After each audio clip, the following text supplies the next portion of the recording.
We really should stop this fighting. Otherwise, we'll miss the fireworks. There won't be any fireworks. And here we go. And welcome, everybody, to Suck It. I am the great and powerful King of Kings, Prince of all that is awesome.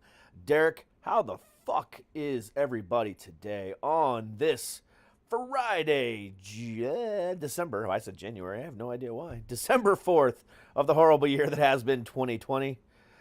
Whew, it is Friday. I hope that you guys have enjoyed your week and, things went well and,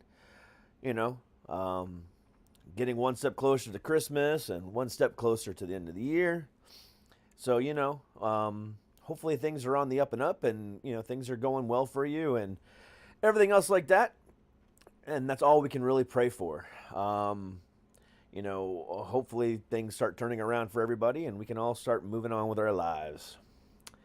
Speaking of moving on with our lives, tonight I have a very special guest, and I am really, really stoked for this. So tonight my guest is the band Iglu and Hartly.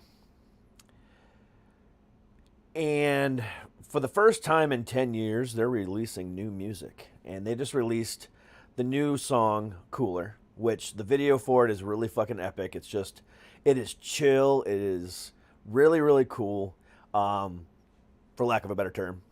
But the overall idea, of it is just, it's kind of, the idea of the song is, it's about a love interest, but at the same time, it kind of fits with the whole idea of them coming back after 10 years of a 10-year hiatus. So, they're stoked to be back. I'm stoked to have them back, and I'm stoked to have them here on the show, which is pretty epic for me. So let's just get right to it. We can kind of go into the whole semantics of everything and have some fun with it. But let's just do this. So without any further ado, please welcome to the show the band Iglu and Hartly. Hey, what's going on, man? How are you? Oh, come on. No, just unmute him. No, just... How about this? There we go. You unmuted yourself. There we go. All right. How you doing, man? Good, brother. You? Very, very good. Thank you for that fantastic introduction, Derek. I really appreciate it. That's really cool, man. I remember, in the late to mid 2000s listening to you guys. Because that was, at a time in my life to where I listened to everything. Over the last 10 years, I've kind of become a little bit more on the metal and, hard rock side.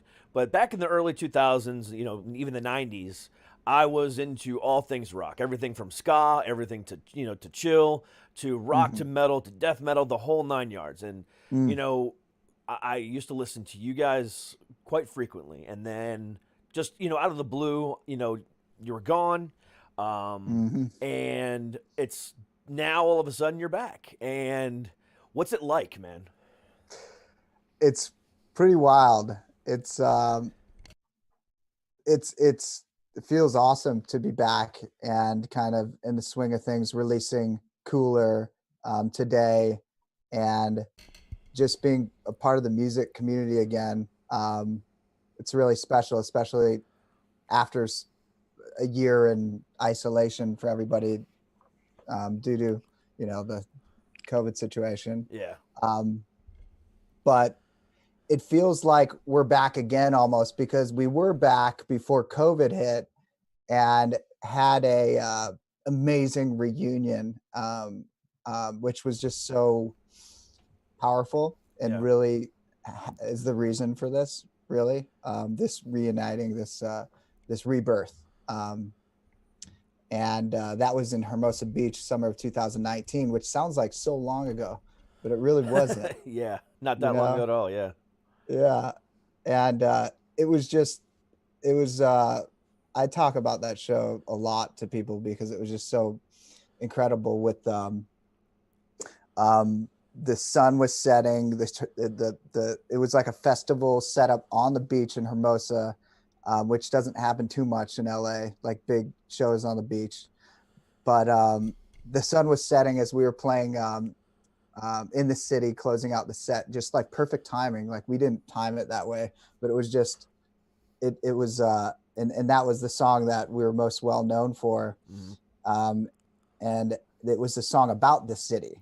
So it was like all these things coming together. It was a song that we wrote about motivating ourselves to continue making music and giving it your all, because it's so taxing to be a musician, performing, recording, letting your soul hang out at all times. And I'm sure it's very similar to being a stand-up comedian, you know, where you're just, I mean, you're more so probably with the stand-up.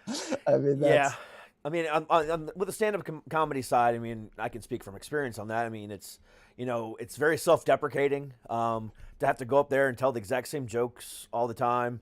And then even, you know, the ones that were like with me, I get personal about it. So it's almost cathartic, but at the same time, to know that I'm putting my personal life out there all the time as a comic, it's rough. big. So I get it, man. I get it.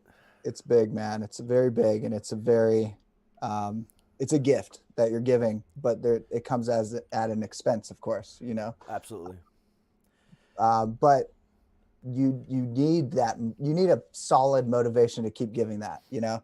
Yeah. And when it's that motivation isn't there anymore, you know, that's when, you know, bands quit. That's when people quit doing what they creatively want to do, you know? Yeah, so that, not to get ahead, because I'm sure we're going to talk about it. But the reunion was just so fantastic. It happened so serendipitously. Like it was just it all came together. We never expected to be offered a show after 10 years. You know, I assumed that we had our moment, you know, and nobody would want to book us for a major show like that. So it was pretty out of the blue, and it was really well attended. So it was like all of a sudden we're a band again, and we're playing for thousands of people randomly 10 years later, and all these different fans drove out from all over the US, you know, and even some came from the UK, where we spent quite a lot of time. Yeah.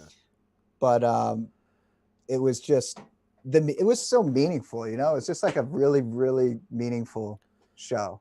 And I've never like almost cried on stage, and that like happened, you know. Yeah.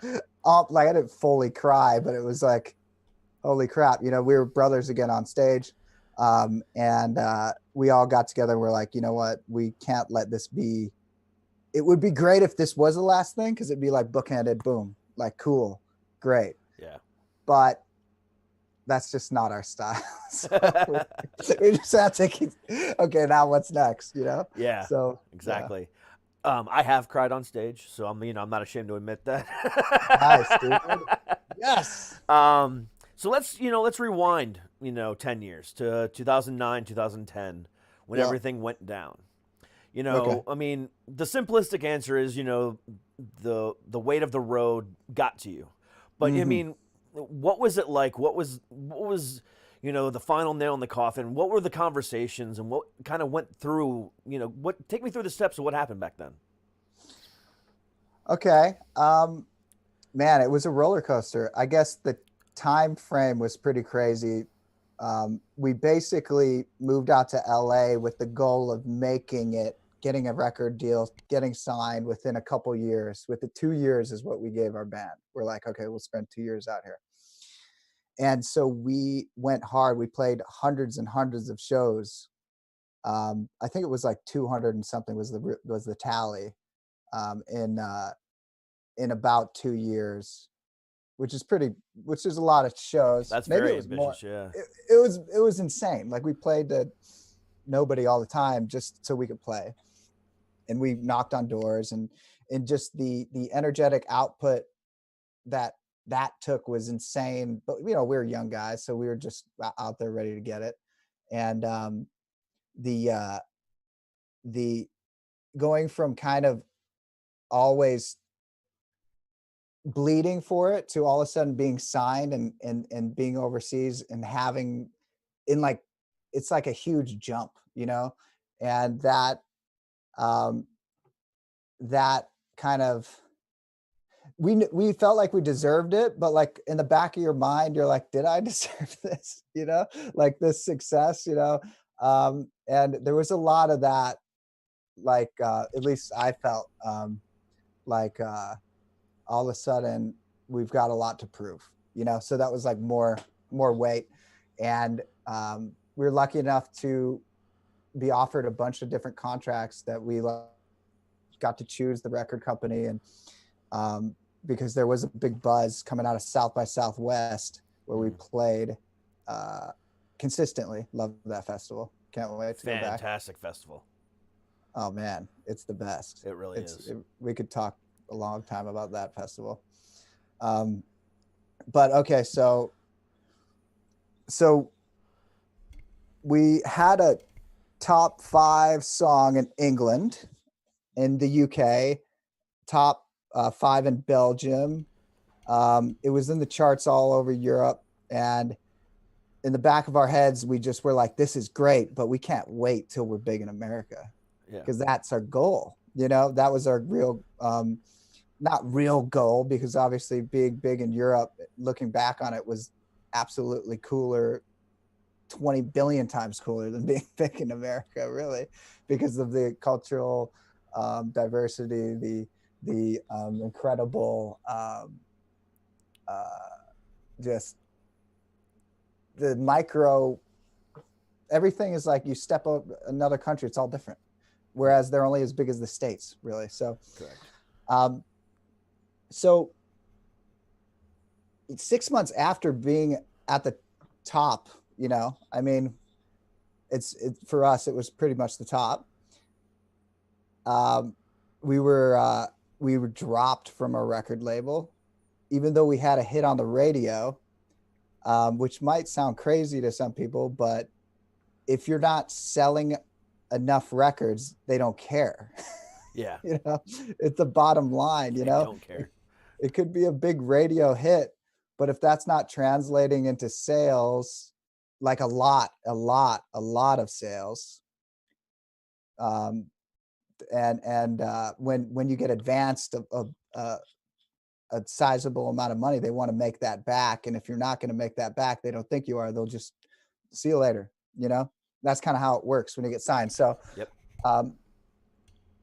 So we were dropped, and then that was after going through a lot of touring and just exhaustion and then of course there's band dynamics. You're with these guys every single day, and you go through so much crazy stuff with them, but sometimes you don't communicate, and sometimes you get lazy and decide not to communicate just because you're tired, or decide to not communicate because you're pissed about this or that and you want to make it a point. So then you know, passive aggression is like, I think, the most common thing in bands, you know, passive, like you don't, it's easy to not be blunt and talk about feelings and talk about what everybody wants to do, you know, because you're in a group, and then there is unfortunately like, I don't want to say hierarchies within a group, but there's more leadership roles within a group, and then there's more not so much leadership roles, and then and those can be not very defined, and it's confusing, like, who should we listen to and what's going on, and it's like a family unit, and if it's dysfunctional, then it's poison, and that's what we kind of turned into. So it was just like not it was not fun, you know, at the end. Yeah. But we also were young, and we weren't realizing the gifts we were being given, and we weren't realizing the real reward is right in front of us every night. The effect we're having on all of these people that come to see us and share their stories with us, where we're caught up in our mid-20s brains of wanting massive success and not humbling ourselves into the moment, really, you know? Yeah. You know, unfortunately that happens all too often in the music world. I mean, it's just one of those things that happens. However, you know, in my experiences throughout life, you know, it's rarely ever talked about. We just had some differences within the band. We're done. However, about 2.5 years ago, maybe, you know, a little bit less, but somewhere around there, one of my favorite bands had a similar situation. The band Coheed and Cambria. The lead singer Claudio had a new baby at the time, and just there was a lot of stuff going on. And he almost quit the band. You know, Coheed at the time was, still are one of the biggest bands out there. But he almost quit the band, and they released a song and a whole freaking series about the whole idea of it. And there's a sentence, there's a part of the verse that I want to read, because it really kind of hits home for everybody to kind of understand what you're saying and what bands feel on a daily basis. So this is the second verse. It says, "The glistening concrete, the heat of the road, the clamoring hands, and the bus you call home. This is it. Believe what you want in this space. I don't fit. The same day repeats with the things that you see, dirty dressing room carpets and broken TVs. Is this it? In this water I'll tread till the day that I'm dead." You know, and that right there, you feel exactly what he's saying. Yeah. And the first time I ever heard that song, it was like, you know, I remember my touring days as a musician back in the, early 2000s. You know, it was rough. I mean, even just for the 4 years that I did it, it was crazy. You know, and now, I mean, now as a comedian, I do it as well. You know, obviously not right now, but, you know, it's that exact same feeling. And it's a mental weight that just, really kind of weighs on you. And, you know, some bands persevere through it all. Some bands just say, you know what, it's a business. I hate you, you hate me. Let's just make music for the fans and make money for ourselves. You know, but the ones that have that true passion and just, that true care kind of end up in that situation because they don't want to put themselves or their fans through that anymore. Which I get too. Another one that's kind of been coming out lately is, Corey Taylor of Slipknot and Stone Sour, just came out with his own solo album, CMFT. And during the interviews that he's been promoting for CMFT, he was talking about how, when you're in a band and you're making music, and his quote was, "There's so many toxic motherfuckers out there, it makes it hard to make an album." And I'm like, so you're sitting there talking about, who are you talking about? Your bandmates? We know you have heat within the band of Slipknot. We know that. That's nothing new. But coming out and saying that, is it cathartic for you? Is it just something that needed to be said because you needed to get off your chest? I mean, but either way, you know that even the biggest band in the world is having these issues. And it takes a lot to persevere through that. Yeah, there's no doubt. There's no doubt. Perseverance is a good word for being a musician and making it your life. You do have to persevere through a lot of things, and it's that's interesting. The people do. I mean, people can turn toxic and then get better again, Of course, and I definitely had my fair share of toxic moments for sure. And there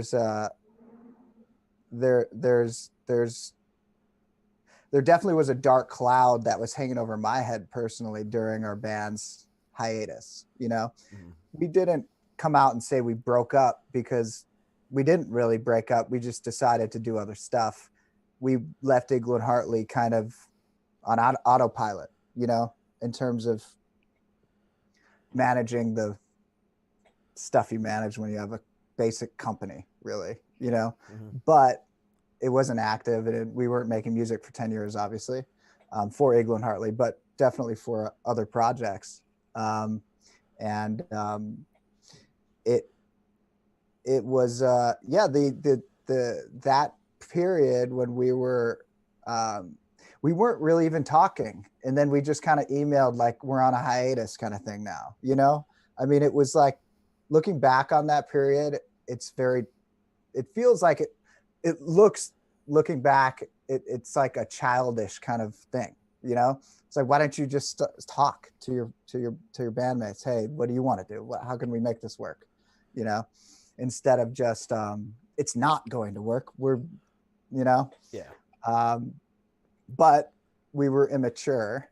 At least I probably was the most immature, but I was also, you know, heavy-handed in like my vision and whatnot. And I think that every band probably has a guy like me that's more heavy-handed. Let's just say that, you know, the leader, the more you know, and the best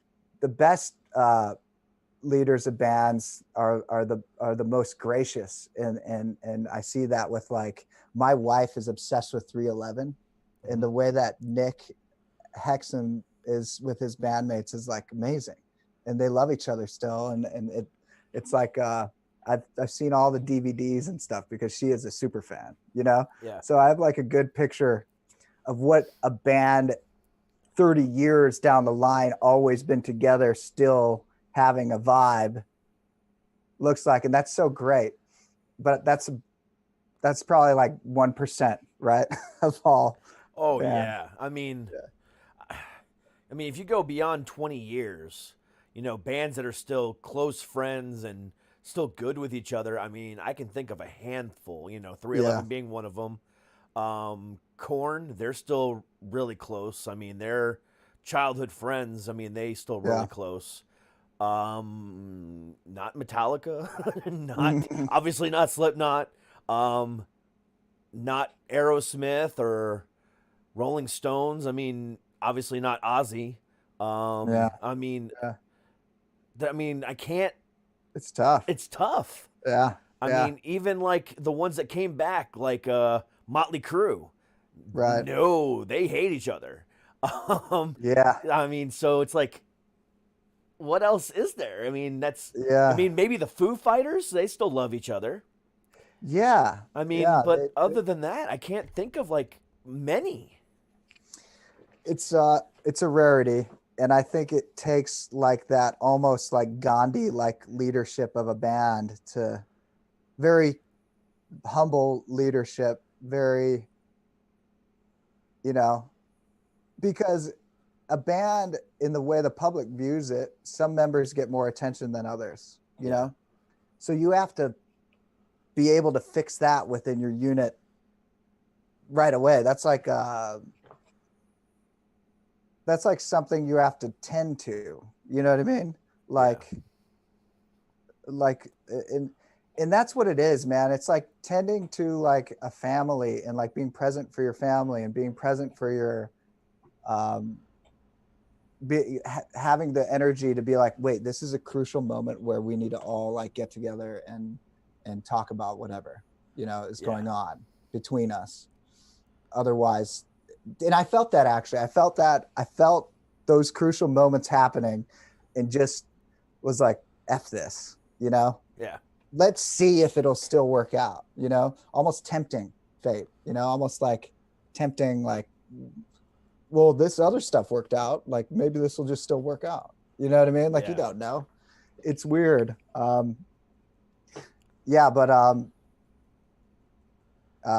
Yeah, I mean, I'm pretty sure we all went through like periods of like definite depression and definite, I mean, like I quit drinking at 2012, you know, and that was another thing that started affecting the band, was like, we partied so hard, and it was part of our identity. And we did that for years. And it was like part of our thing. After the show, we'd get, drunk. And like, that's what we do. And that's part of the thing. That's what people expect, Yeah. And we just really lived a life. Like we actually lived it, and like, that's kind of stupid because there's no longevity in it, and you have to be able to, I don't know, I guess like if you have a party image, like hopefully it's a fake one because it's not gonna end It's well. not gonna last. Yeah. Yeah. So Yeah, I mean, you bring up a good point too with the whole, one person in a band getting more publicity than the others. Like, a lot of bands do fall into that whole, he's the front man, so he takes the heat, he'll or she'll, this or that. But then, say for instance, like, bands like Avenged Sevenfold. Matt Shadows is the leader. He's the vocalist. He's there. But then the guitarist Sinister Gates, who's one of the greatest guitarists of this generation, gets a shit ton of press because of how great of a guitarist he is. So sometimes I can create inner turmoil within a band, but so you got to make sure you maintain that. Hey, good for you. That's fantastic. I don't care. I'm a front man. I'm the front man. It doesn't mean anything. And sometimes the front man isn't even the lead guitarist or lead vocalist. It's sometimes the bass player, like in Fall Out Boy. I mean, just because he's the face of the band. So I mean, it's weird, but you've got to come to terms with that early on and really accept it and really kind of push that forward, push that narrative. And behind the scenes, if you guys are all like, they can think what they want, but we're getting our name out there because you're the pretty boy or you're the one who can talk. So we'll let them think you're the front man, but still we're getting our names out there. However you guys want to do it, it's going to work. But if you've got to come to grips with that really quick, because that's going to happen. Yeah. And I mean, with Iglu and Hartly, of course, it's a different dynamic because we all sang, we all had microphones. But me and Sam, I'm Jarvis, by the way. I don't think. Yes, I know that. Anyone be like Jarvis Anderson, Iglu and Hartly. We had a dual frontman situation, and it definitely increased our appeal, but made it a little more complex in terms of dialing in who goes where on stage. What do you like? Okay, I'm more of the singer of the choruses, so then I go out the front to do the choruses, and then who steps back. Like there's a give and a take. Otherwise, it's just chaos, which we did for years. We were just like crazy on stage, like jumping everywhere. No one knows where we are. We're on the amps. We're in the audience, which was fantastic. It was beautiful. But once you get out of a club, that doesn't look great on a festival stage, it's like, and then there's cameras positioned. And if you want to get on TV, like the right way, you better be by that jib crane. So there's things to think about. And I think my mind worked more towards like, okay, how's this going to look the best? Where's the cameras? Where's everything? I'm thinking, and that inevitably put me a little bit ahead in terms of who's the front man. So I started getting called the front man, because I was positioning myself, whereas the other bandmates and Sam maybe are just lost in the moment, having a great time, which is awesome, but there's a thing about, and that was a magical thing about Iglu and Hartly, and that's what came out in our reunion show, is getting lost on stage again. And that felt fantastic. And our kind of like lost in the moment leader is our bassist, Mike Bucher, who's just an animal, and he just does what he feels. So like anytime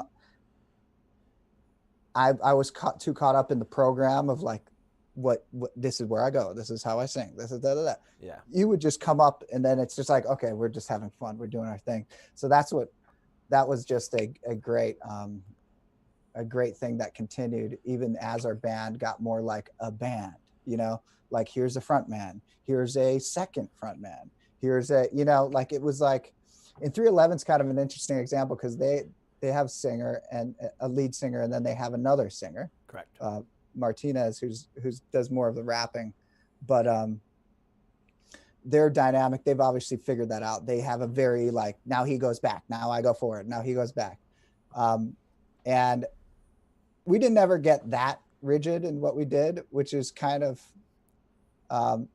what I thought made us special, because it was still spontaneous watching us. But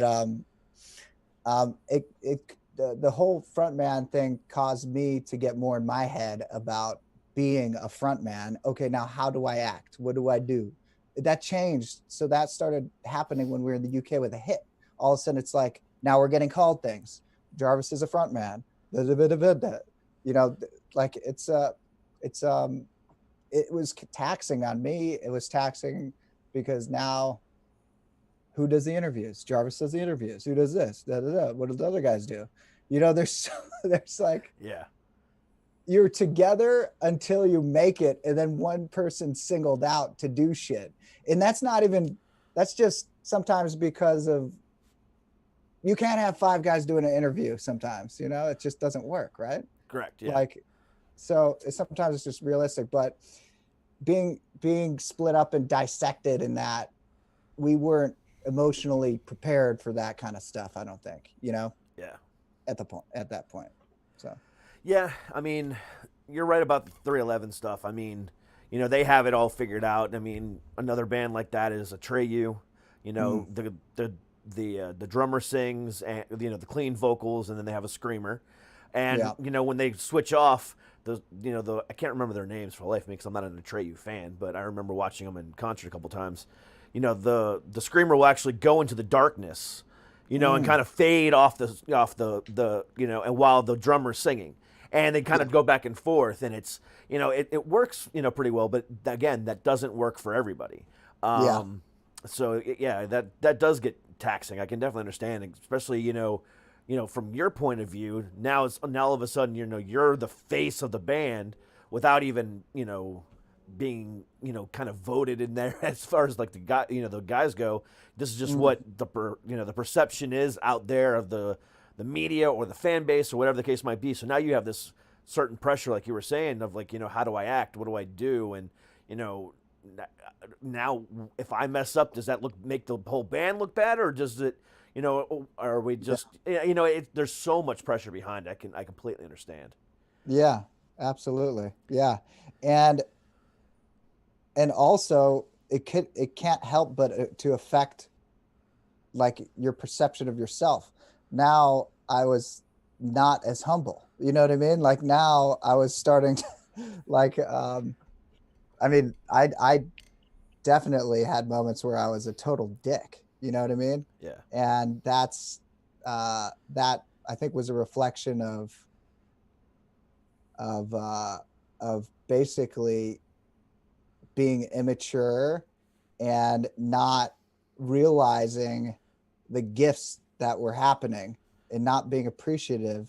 I mean, we weren't total assholes. We weren't like, fuck this. Yeah. You know, we were really nice. We always met with the fans after the show. We stayed long past hours at the venue. We gave person to person like conversations all the time, and we enjoyed it. And it was definitely part of now we talk to the fans because that's what we do, you know? And we always stuck by that, and I'm proud of that. So when I say like I was acting like a dick, it was just like passive aggressive. It was, you know, like, or maybe there was a couple, like 2 blowouts I remember yelling and calling names, but that was it. It was all very like inside, you know? And that's just the kind of dynamic we had, you know? Yeah. But in hindsight, I mean, there were so many great things going on, so many beautiful things that were happening. I mean, we were given the gift of being like a signed band that can now come back 10 years later and have people actually care about it a little bit, you know, which is kind of cool, you know?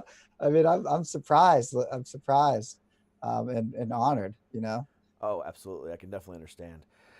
All right, so we're going to take a quick little break, pay some bills, run an ad or two, and we'll come back. We'll talk about what you did during the hiatus and what kind of led to you guys coming back. So if you just do me a favor and mute yourself real quick, we'll be right back. Tonight's episode is brought to you by BetterHelp. BetterHelp is an app that allows you to 24 hours a day, 7 days a week, 365 days a year, connect with your therapist to make sure that you're getting the best help possible.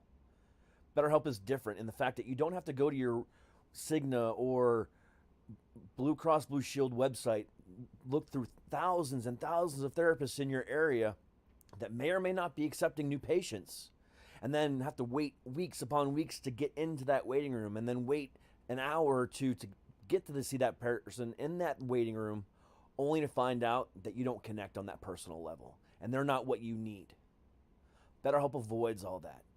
They connect you with a therapist, and then you can choose right away whether or not you like them and decide whether or not you want to get a different one.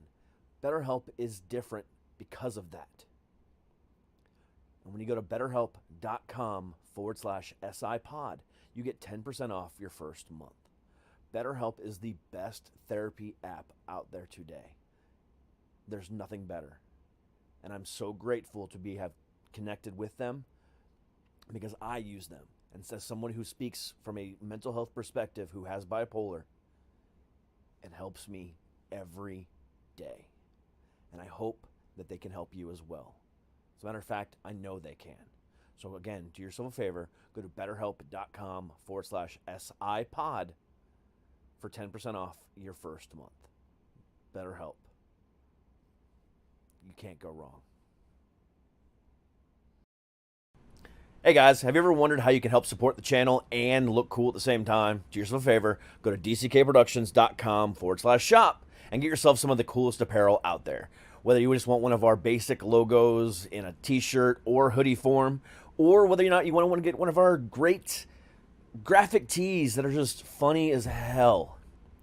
And also, just released is our brand new line of mental health shirts, which help raise awareness, and 25% also go to charity.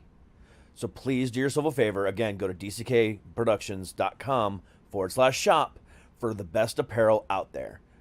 Thank you very, very much. All right, we are back. Thank you very much for everyone for bearing through those lovely commercials. So, so, now you guys have went on your hiatus, kind of, like you said, you weren't really talking during that time. What were you up to during this time? At first I was ready to release music just as my name, Jarvis. And I went through trying to release like 2 maybe records full of my solo material, but I could never fully pull the trigger on it. It was weird. Great songs. I still think a lot of them are really great, but I was never fully prepared to do it, even though I talked like I was, and it takes a different animal to be out there by yourself.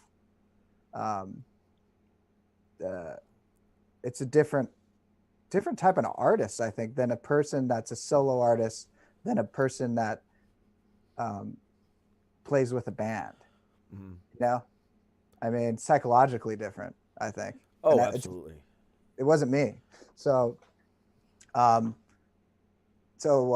basically I did that for a couple of years, then progressed into more of a songwriting collaborative zone, really, and started taking writing sessions and writing with other people, writing for other people's music and records and other bands, and doing that for a solid couple of years. And who all did you work with during that time?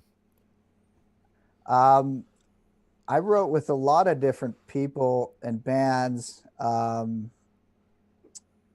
Let's see, I guess one of the bigger songs that I had was a Iconopop song. They did the I crashed the car and then a beach and Yeah. you know that song.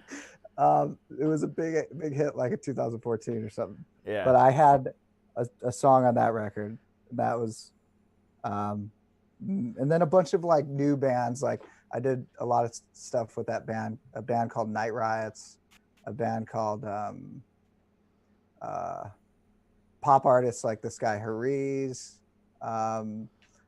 writing a lot with other writers trying to get on other records. There's a lot of that. There's a lot of like not like there was not much to prove. Like there wasn't a lot of evidence from that era because it was like, dude, being a songwriter is tough, you know? Oh yeah. Like you're competing with so many other people getting on so many records that just end up sitting on a computer. Like every songwriter I know has hundreds of songs just sitting there that are great. You listen to them, you're like, wow, that's a hit.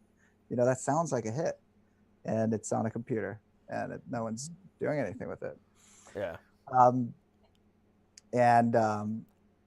There's stuff I'm leaving out. I mean, there's other groups I worked with. Actually this band called Otherwise, you might Yes. you know I know Otherwise. Yeah. Out of yeah, Vegas. I did. Yes. Yeah. Great guys. I did a bunch of sessions with them and we made some really great stuff together. Yeah, they and were. that's kind of, They are yeah, fantastic. they're great. They're great. They're two brothers too. I love their dynamic. They're Yep. just like family, you know? Yeah. And it's great to work with people that are family, you know, and they have it worked out too, you know, like Yeah. they've got their thing down. Was it around that time that they came out with, Soldier and a couple other songs too, the song dedicated to the military and stuff like that. They were pretty big back then, I mean, they've kind of taken a nosedive off, but they were pretty big back then. So yeah, definitely have had various moments for sure. And different labels and stuff. So they've keep going. They persevere. They've got perseverance. They do, but they're great. I mean, they're also really good friends. And what they call close family with one of my favorite bands in this moment. So they are known and they're good stuff, and that's a definite feather in your cap working with them. Yeah, it was cool. It was very cool. Very cool. Yeah, I was close with Century Media, who puts out a lot of harder rock leaning bands, and they're now part of Sony. Yeah. But I got a lot of sessions working with bands, so I kind of lived in the pop world and then the hard rock world at the same time in terms of writing. So it was fun. It was like a lot of definite. It's always a good time too. I mean, being a songwriter is always a good time. You work with different people all the time. People are coming over, new people. You're meeting people. It's really exciting, but didn't really pay the bills. So that that was a good era. And then I started a kind of a I want to say like nightlife brand. With my friend Charlie, we started a company called the Geo Metro Party, and essentially we bought a 1991 Geo Metro and put it in the middle of a warehouse, and then had a dance party on it and around it. So it was like a underground warehouse party based off of dancing on a Geo Metro car, and we went hard. We went so hard, and we ended up having like 2,000 people before COVID hit. And sponsors and stuff, and it was just blowing up. We were going to have one in Mexico and New York, and it was a whole world, and it's all started with kind of like 90s music, and then it went to a lot of current pop artists. Very pop leaning event, a lot of pop, and then it was merging with rock by the time we shut it due to COVID. And we're going to have more rock, hard rock. We were excited to bring hard rock into the party. But COVID COVID hit, and then we said, okay, we love our background in skateboarding, so we turned Geo into a skateboarding company, and that's like what I do all the time. Like now is a skateboarding clothing company called Geo, and we got skateboards, clothes, and a lot of cool skateboard meetups. So a lot of skateboard in my life, and I love it. Been doing that for about 2 years, 3 years now, and so the reunion show happened smack dab in the middle of the height of the Geo Metro party. So actually the reunion happened, and then the next weekend was the Geo Metro party. so two gnarly things. And then I was throwing the Geo Metro party, and I MC the event with my partner, and it was wild. It was just a wild thing to go from the Iglu and Hartly show to emceeing another large event, where it was totally different, but it's great. If anyone's interested, it's at the Geo Metro party on Instagram. But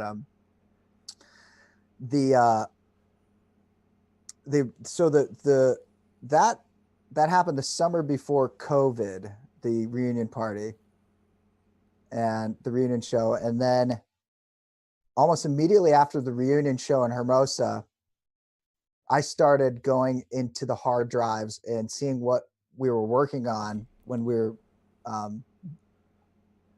falling apart, because there was always music making going on. That was a constant. Making music every single day was kind of like a personal rule, no matter how I felt, or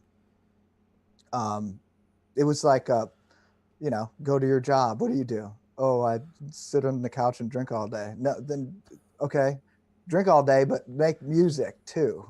You better do something, Yeah. Okay, so that's what I did, and but there was a lot of great stuff that was like that we just listened to as a band, like during those rehearsals for that reunion show. Like, remember this song? Remember that song, man? Why doesn't that come out? And that, and but just put a group of songs together in a list, and then went and dug up the hard drives and was like, okay, does this power chord work still? It's freaking, that was 2010. Like, okay, cool, I got it working, and brought a hard drive in to get repaired and whatnot, but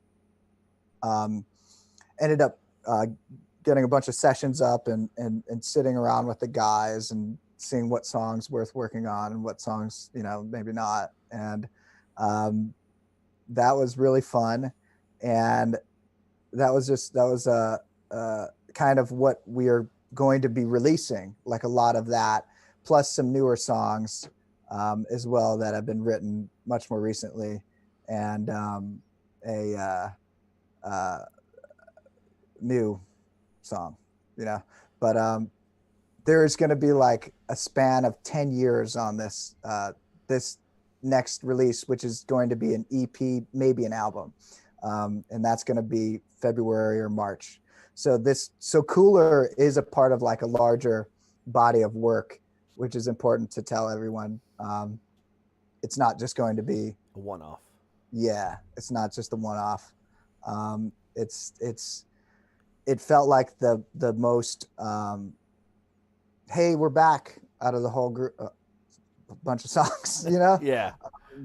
Like nice, short, has that fun, 100% pure fun, and just get ready for good vibes, but also lives up to our musical bar, Yeah. So yeah.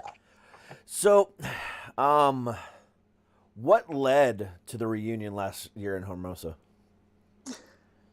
All right. It was pretty whirlwind. It was a phone call from my buddy Clay Bush, who has been a big, who's always been present in Iglu and Hartly's history. He was part of our original management team, and then he went and worked for Danny Wimmer Presents, and Yep. was really one of the main dudes there, throwing all those festivals and for like a long time. And so he never left the scene. So for those And of you who don't know, Danny Woodman Presents puts on Sonic Temple every year, or Rock on the Range, and all the major rock festivals throughout the country. For those of you who didn't know, sorry, go ahead. no, that's good. That's important. That's important. Yeah. So he was always, he stayed in the scene hard and grew and in that company. So he ended up on a team of people kind of prospecting the idea of throwing a major festival on Hermosa Beach. And Hermosa Beach was kind of our adopted LA hometown,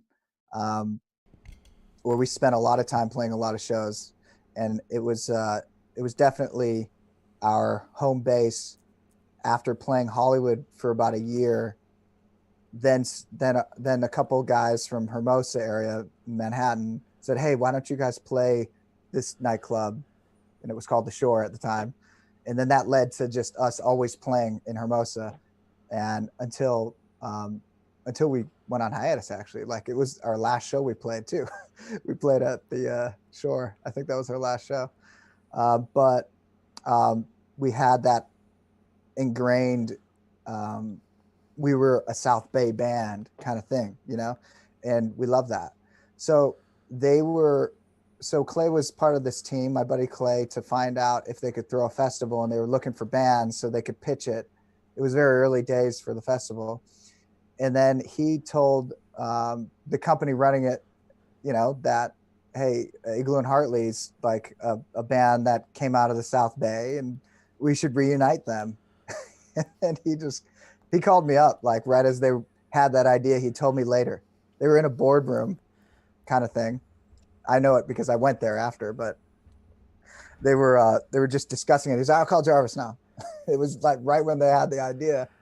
And then Clay calls me up, and he's got me on speakerphone. And then he's like, "What are the odds of Iglu and Hartly getting back together for a show?"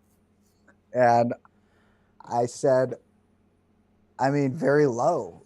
Like we're not a band. By that time we'd talk again. Like we had kind of like mended our relationships, because just, through talking and hanging out a little bit here and there every year, something like that, Yeah. So we were all good. We were primed to get together and play again. Like there was no weirdness, So that's what I told him. I said, "Well, you know what? This is a funny thing because we're all talking again. So this could actually happen, but I don't know what the other guys are going to say. I know that they weren't in the Iglu and Hartly headspace, and they haven't been for, Mm-hmm. So I said, I'll find out.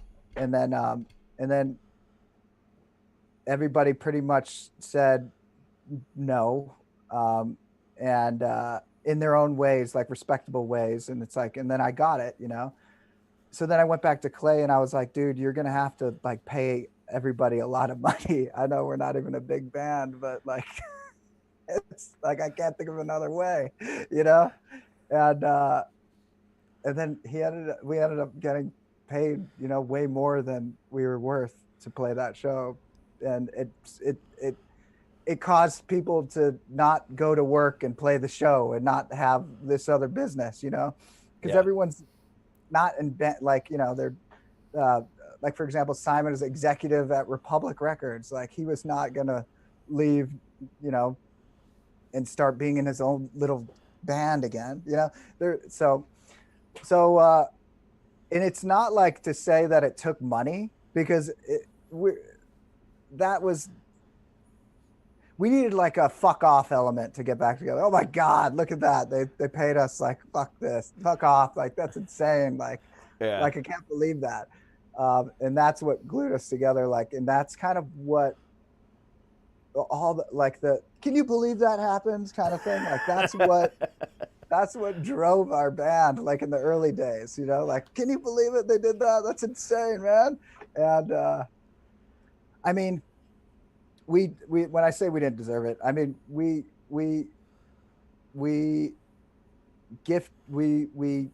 took that and ran with it. I think we played the best show we ever did. I think we played the most honest show we ever played in our lives. I think we played with presence, 100% presence. Every moment counted at that show, and that was what made it so special. And actually, there's a sweet video edit of it if anyone wants to see it. It's on our YouTube channel, and it's just Iglu and Hartly 2019 reunion show. I think it kind of captures it a little bit. I mean, you have to be there, kind of thing, but it's that was super powerful, and it was just, I mean, I had friends on the side of the stage that my friend Johnny cried during our performance. Like, he was just crying on the side of the stage, tears in his eyes, and he was standing next to my good buddy Mark Needham, who's a legendary mixer and rock mixer, and he mixed so many people like Fleetwood Mac or Chris Isaac, just a lot of big acts. Imagine Dragons, Walk the Moon, The Killers. I mean, he did The Killers' Hot Fuss. Like, oh, did he? Okay. All yeah, right. Yeah. So that's why we sent him an email when we moved to LA. We didn't think he'd say yes. And he's like, cool, I like when your songs come over. So he was like one of the main support people that brought us to other, like I don't want to say levels, but like, he gave us his stamp of approval. And so all those people side stage, our old managers, like other people that were managers before, all showed up. Everybody who participated in Iglu and Hartly showed up to the show, no matter what they were doing in their lives. They all came together to like relive or to almost, I don't know, to heal too, because it was definitely a open thing. Never had an end, never had a real, it never had closure, and that's what this show could have been. It could have been closure for the whole thing, but we can't do that, Yeah. So, yeah. So I mean, it took a shit ton of money to get you guys back on stage. It wasn't that much. It was like 15 grand. I mean, enough money, to say, okay, you know what, this is stupid, might as well do it. Exactly.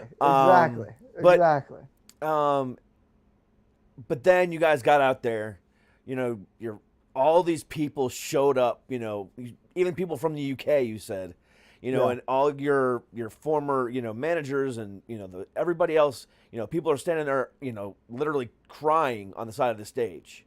Yeah. Yeah. And then was it just a vibe that you guys felt and then immediately left the stage and said, we need to do this more? I mean, what happened after the fact to lead to now releasing Cooler today? Yeah, it was the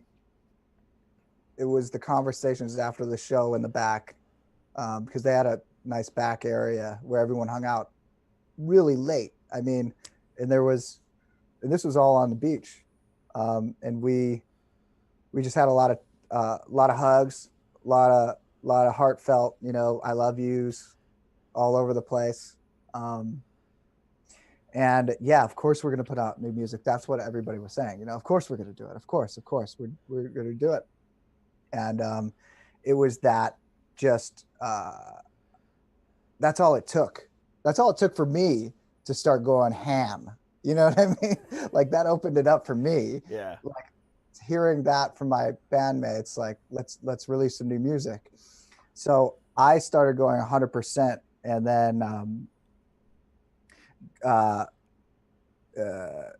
and then kind of took the baton, to make it all materialize, because there's like, it takes even more inertia to get that going again after that, like everyone goes back to their regular lives after that. We're not really a band, that we played an amazing reunion, but there's no rehearsal every week. There's no, like we don't have that infrastructure. So it still took an incredible amount of effort, to get to where we are today.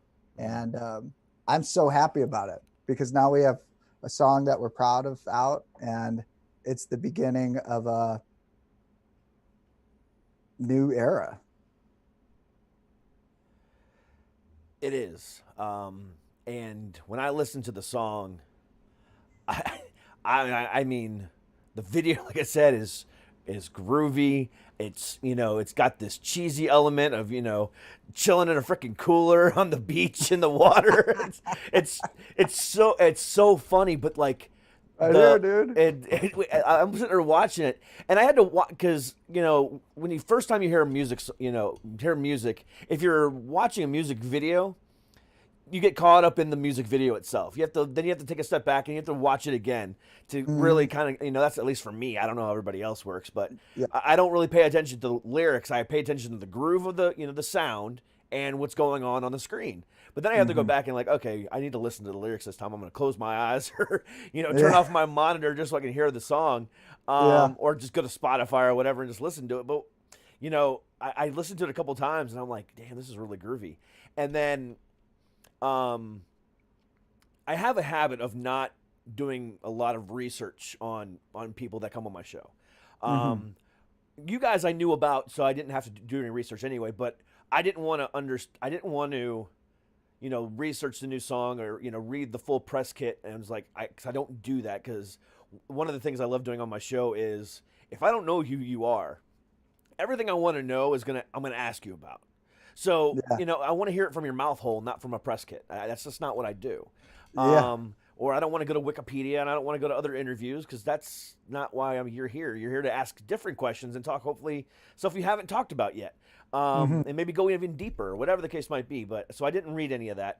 But then I got curious because I was like thinking, I'm like, this is, it seems like a love song, but there's something else behind it too. And then I did go back and read the press kit. And I'm like, okay, I was right.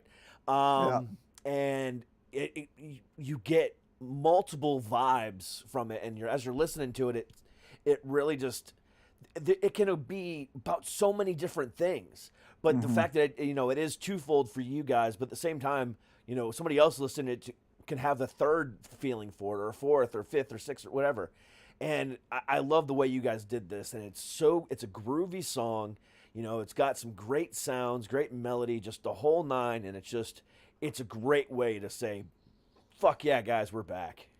Thanks, man. That's a beautiful way to put it. And you got it. I mean, that's I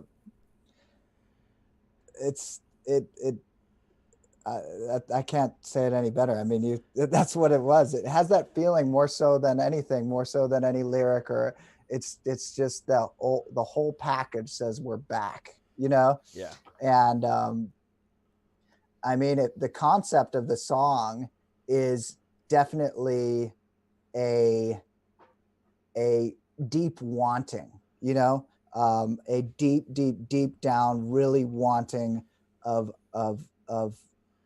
love, really is what it's truly the root message is a wanting of love, and then getting a second chance later in life to do it, Yep. And that's kind of what we are as humans, we're like love wanting beings, everybody, Absolutely. and that's what we really need. We need food and we need love, water too, and somewhere, a little sleep, and shelter, sleep. But yeah, definitely love is at the top of that list. I mean, yeah, and it's just in sonically, the kula, it sounded like it was Caribbean or something, or like reggae, but without being it, and I just love that when that happens in music, where it's like, I can't identify that, but that sounds like it's reggae, but it's obviously not, Yeah.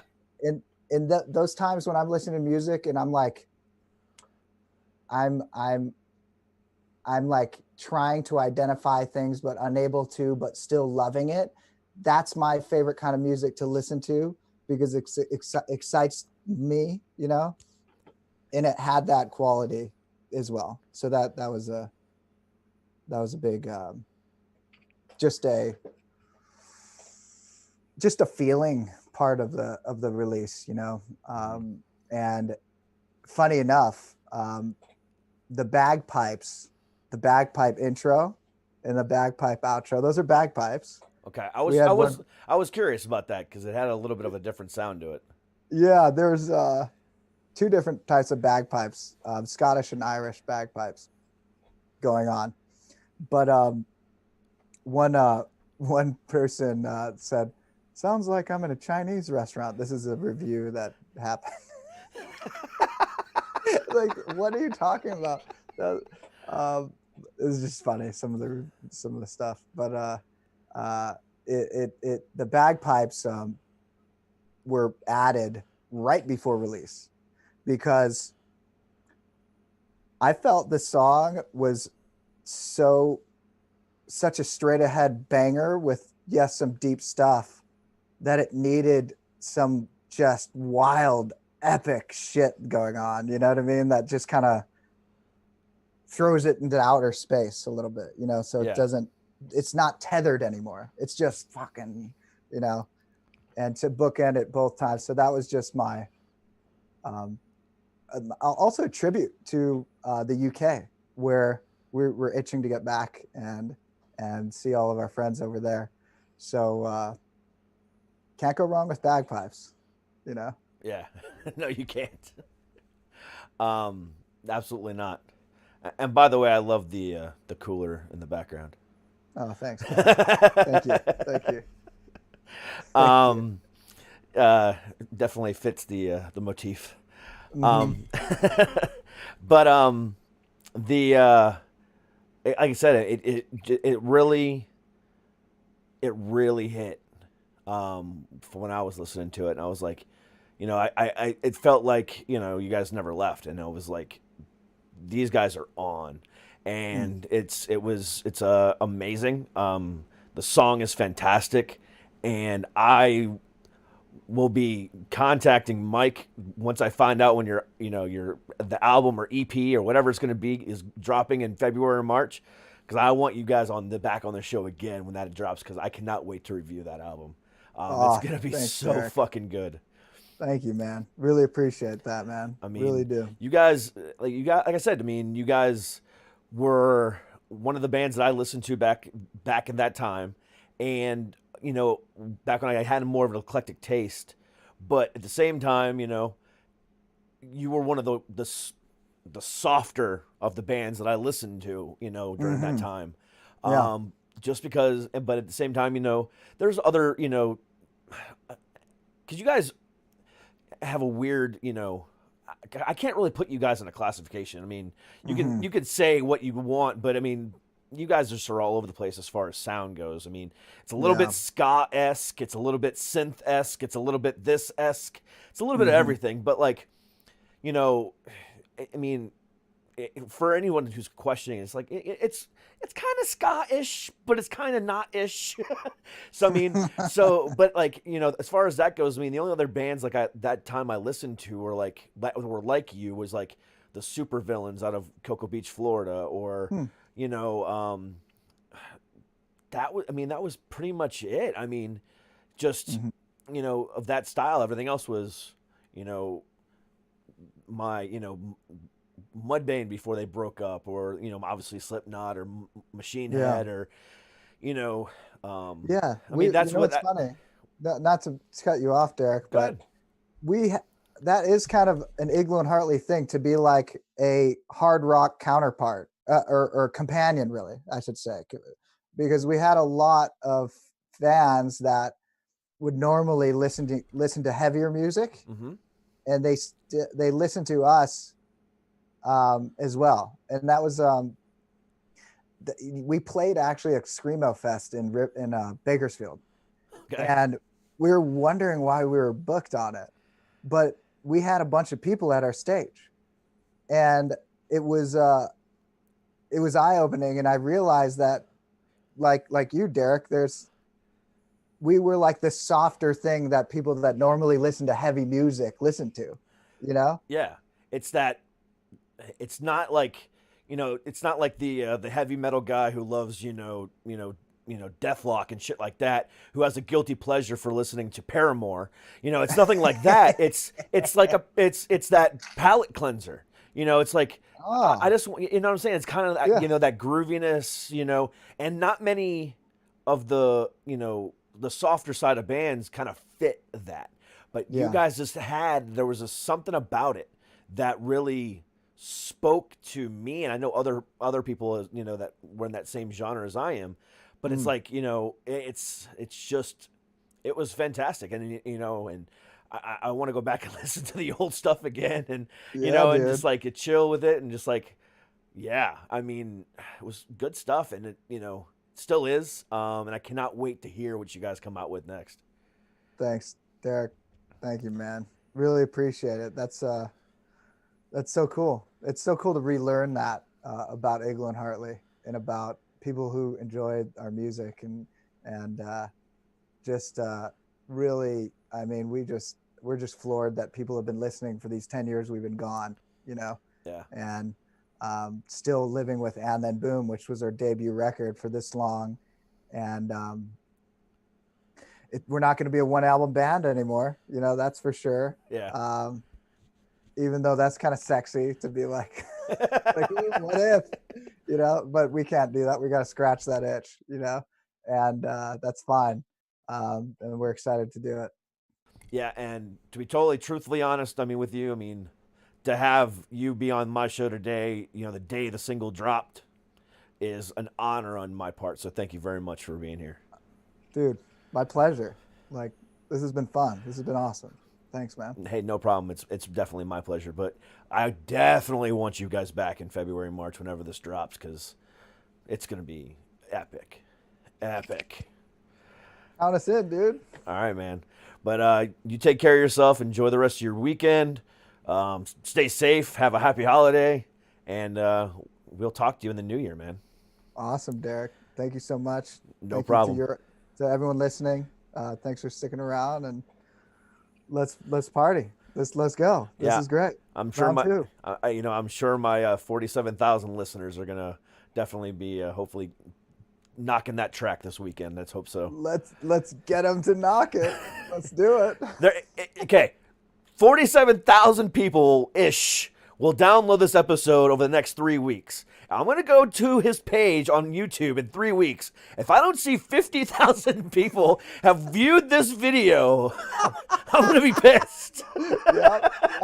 Dude, we're honored. We're honored, man. And if people want to check it out, they could check out all our socials at Iglu and Hartly, and there's links in the bio to take you to all the streaming places you could go. Yep. And obviously the video that we've been talking about, it's on YouTube, on our channel, Iglu and Hartly. So, well, and all your links and that video is all linked in the bio of the video here on YouTube, and exactly. It'll also be linked in the description of the podcast. That'll be released tomorrow morning. All right, we're all set then, man. Absolutely. That's so cool. So, again, dude, Jarvis, thank you so much, man. It's been a blast having you on tonight. It's been such a good convo, Derek. Absolutely, really, man. Really special, man. Well, again, like I said, we will definitely talk to you in the new year, man. Let's talk soon. All right, man. Have a good one. All right, you too. Bye-bye. Peace. All right. That's it. What a day. What a night. Thanks so much to Jarvis and the whole, everybody that, made this happen tonight. I'm very, very honored. That's our week. What a week it's been. Oh my God. So much good music this week. So much good bands this week. And we are 7 days. 1 week from right now. 1 week from right now. From our charity concert event. All in support of Toys for Tots next Friday. It's going to be epic. So come back and check that out. at a special time, 6 p.m. East, 3 p.m. West. But until then, I'll be back Monday, Tuesday, and Wednesday. No episode on Thursday because it's going to take a lot of planning on Thursday to get ready for Friday. So Monday, Tuesday, Wednesday next week, and then Friday will be the concert. But until then, I'll see you guys Monday. Stay safe, stay happy, stay healthy, and as always, stay fucking heavy. I'll see you guys Monday. Peace.